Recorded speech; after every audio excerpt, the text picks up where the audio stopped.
guys, set up.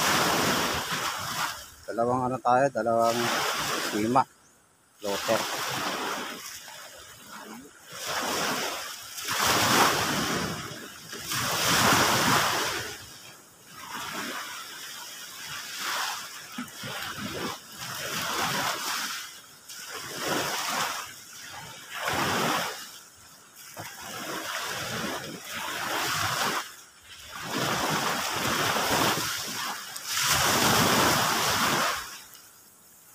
Nag-isa't kalating oras na ako dito. Ano ako bait and wait ako.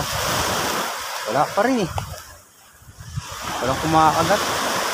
Galaw siya ng galaw pero hindi ano sa huli ng isda parang sa ano lang alon. Ayan tingnan nyo.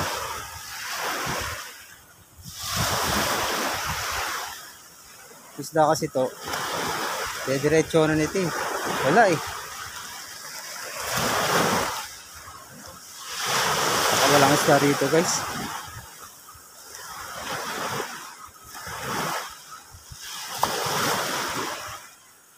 Ayun nandun pa rin yung pain.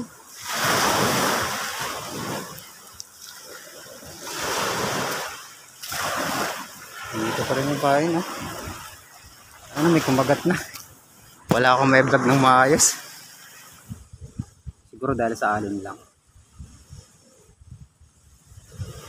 Kasi kung kinagat ng isda diretso ng gano'n yan wala gano'n lang siya ng gano'n baka sa alon lang siguro. Ayan guys, lumipat ako guys. Wala rin ito dahil malabo yung tubig. Try ko dun medyo sa medyo malino na ito sa dulo. Sa darot pat ko yung setup. Ayan na wala dun dito ako malabo kasi dito may medyo malinaw-linaw. Sana makahuli. Is nawala yung isang pain ko guys.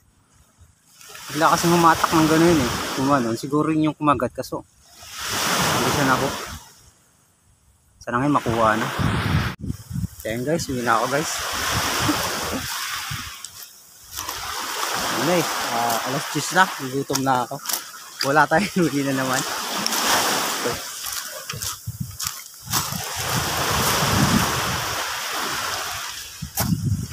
Naubos na yung yung 12 peraso kong umang.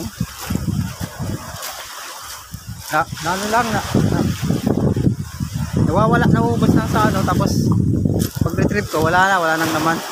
Siguro maliliit yung isda. Ayan guys, siguro na naman. Sunod ulit, baka pala rin ay nako. Ayun guys, salamat sa panonood nyo. Shoutout pala sa mga nanonood ng aking video kahit wala pa talaga tayong huhuli at hindi rin susuko guys. Baka susunod makachamba na tayo. Malalaki guys. So yun lang.